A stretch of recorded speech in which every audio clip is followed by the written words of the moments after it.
Got this story from the Gateway Pundit. Guys, this is crazy. Victory for family battling state efforts to steal their 175-year-old family farm by evoking eminent domain. The government tried to steal this family's farm to create Section 8 housing. They wanted to create Section 8 housing using this family's farm. They were going to steal it from them. Thankfully, the court sided in favor of the family. But how wild is this? How wild is this? This is what I was talking about earlier. Rights don't exist. Privileges do. And your rights or your privileges can be taken from you in a blink of an eye if the government chooses to do so. And that's just a reality. That's a reality that we have to come to terms with. We can sit here and scream, oh, my rights, my rights, my rights. Well, if it was a right, they wouldn't be able to take it from you. If you had a right to something, you would not be able to have it taken from you. But that's not what it is. We confuse the word rights when it's really privilege. We have these privileges. You have the privilege of the Second Amendment. You have the privilege of freedom of speech. If these things were rights, they would be universal and they would not be able to be taken from you. I want to say Congress, he was the first to start saying DWE, deed, impeach Trump. He's a bad man. Why are you typing like that? You guys could see the chat over here. It's over in that corner. I'm used to it being like above me. I moved the camera. Anyway, that's irrelevant. But you guys could read the chat up in the corner. See what the chat's saying if you guys aren't watching live. But the Gateway Pundit reported on the state of New Jersey's efforts to bulldoze a 175-year-old family farm in the name of affordable housing, stealing the property through eminent domain.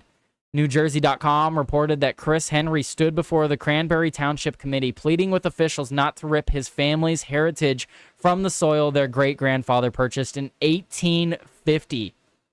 175 years of history. The Henry family, whose parents both served in World War II and whose mother's name is etched into the town's war memorial, is now watching bureaucrats prepare to seize their 21-acre farm by force. The family has poured over $200,000 into preserving this historic Middlesex County farm, which is currently leased to a local rancher who raises sheep and cattle. Despite the property's agricultural use and historical importance, the Cranberry Township Committee voted unanimously in May to move forward with seizing the land through eminent domain. That's so disgusting. The fact that people could vote to take your stuff away. Like, you're sitting here minding your own goddamn business, and they're like, you know what would be great over there? Affordable housing. Oh, but someone lives there. Yeah, but like, what if we just got together and we all agreed that it's not his? Just a thought. What I know their families had it for 175 years or whatever. What's 175 years? Who cares, right?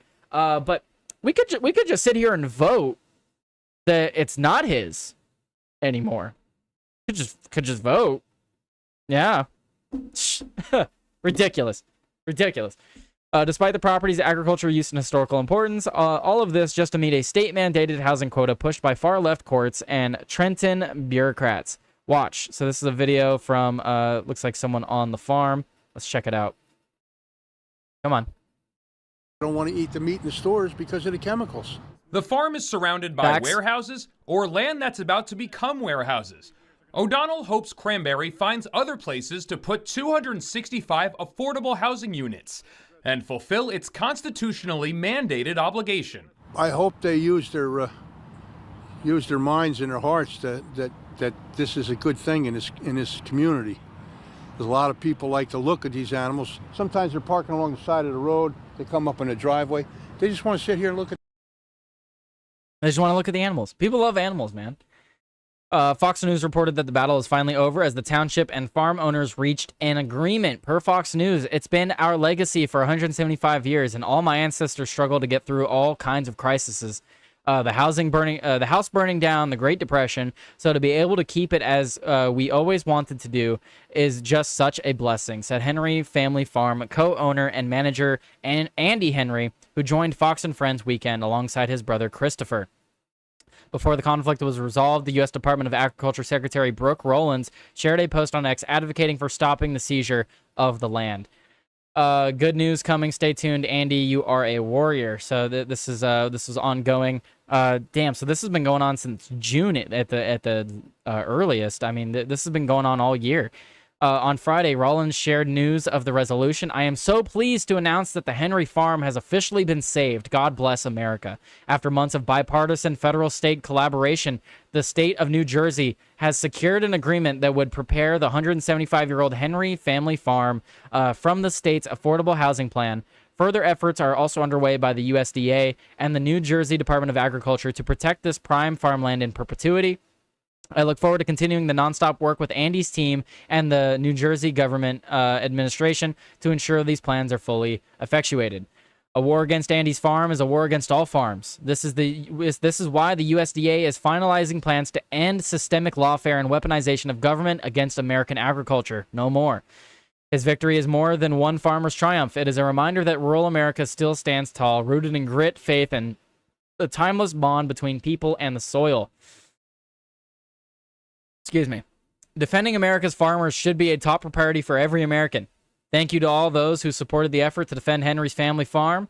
And then she tagged some people in her tweet and many others. To every farmer out there, hold fast, protect your land, preserve our way of life. The heart of the countryside beats because of you. And to Andy, what an honor it has been, my friend. And then let's see, how long is this video? You know, a lot of people got involved in this. You know, the Agricultural Secretary, Brooke Rollins, as well as gubernatorial candidate Jack Ciattarelli as well. Were you surprised by the amount of people who kind of came to your defense in this? Oh, absolutely, we were. I mean, it started in our own town with people doing social media posts and getting together and inviting me to meetings like, come on over, we're going to have a meeting about saving your farm. Oh, okay, I'll be there. Wait a minute. We're going to have a meeting to prepare for the meeting about saving your farm. Oh, okay, we'll do that. And the news has just really helped us get the publicity. And I do certainly want to thank Secretary Rollins and the working group she has. And it's not just about saving our farm. It's hopefully about helping other farmers preserve their farm as well, right. This working group.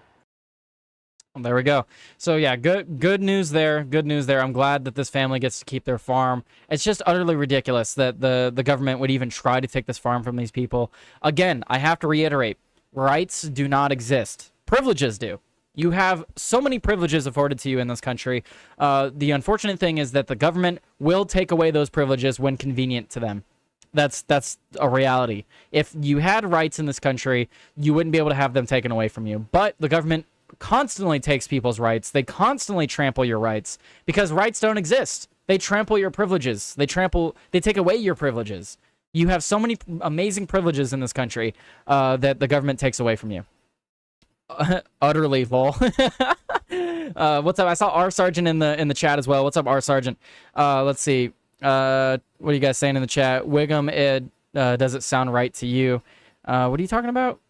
I want to say Congress. He was the first. Okay, you guys are talking about that the guy that we were talking about. What are you talking about, Wiggum? Bush said that they tried to do this with a local family farm a year or two ago. I'm assuming this is where he lives. They wanted to add a highway spur that would have bisected the farm.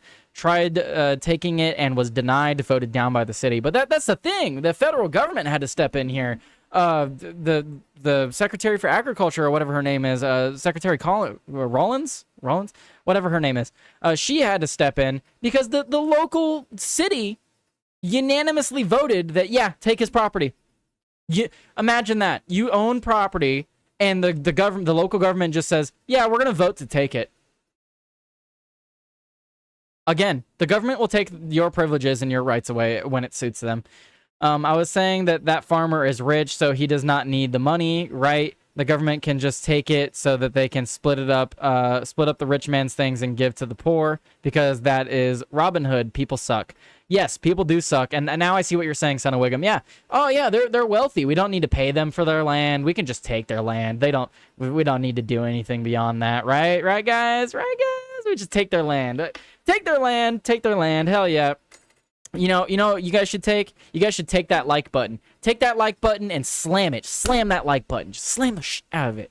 Anyway, right, I need to wrap up the show. I need to go feed the pupper her medicine and stuff like that. So we're gonna